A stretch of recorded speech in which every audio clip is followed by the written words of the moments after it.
am chawcha tak church ataka atak egl atak opo nen kesino hiltak la hong ihri la hori chuahiyo lo hong kids aklak chuk kapot an ahmay ahtunun an mahtunun ketamin rahwash qalok qit'iq kapot ketamin arih utun kanya al kamam qatit chqe an wi cristian wi opo tachkirah kotakpot kishuptak wini kalinen chek tarah kotak ketamin rahwash qalok ahna arit kiehcho abantah chuchqisak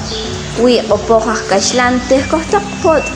inen chek ma ohtat qakoqen rahwash kit qalok qip qalok ka qat'ib qat'uchuch qat'elshik qa'un qiklal rahwash kotak tit'iqaq rekitat sach huich qab'antah chuchq'isak wilk'uli rehun ihri chuajtiñe jun sik'in chuchawanmaq qakojew qaqapot qetamin arij k'utul qamam qatit kanxyetaq chuchq'isak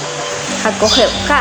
rehinon litra egl tjriltaq nemoj loq'aj qab'anoj qab'antaj y rerechaq jinon tjentaq wenetet qab'an oj tachkinijun tjrenchqawch inin ahmay inin an mahtz'unun wilk'uli tinkojin pot retiñejchoq inb'antaj chuchq'isak.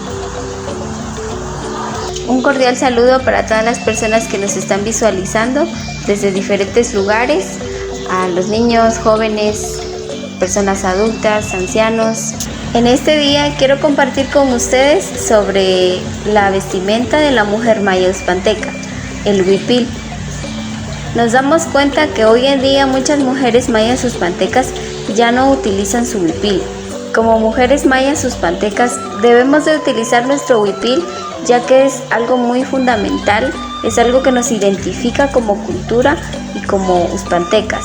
Sabemos que es algo que nos dejaron nuestros abuelos y nuestros antepasados y que por lo mismo no debemos de perderlo, ya que vienen nuevas generaciones y tenemos que dar el ejemplo para que ellos sigan transmitiendo y sigan experimentando nuestra cultura. De esta manera todo se llevará a cabo y nada de lo que nos han dejado se quedará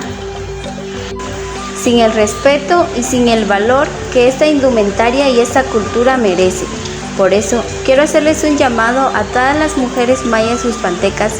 para utilizar su huipil, ya que sabemos que es nuestra identidad, nuestra cultura y es parte de nosotras mismas, es lo que nos enriquece como municipio.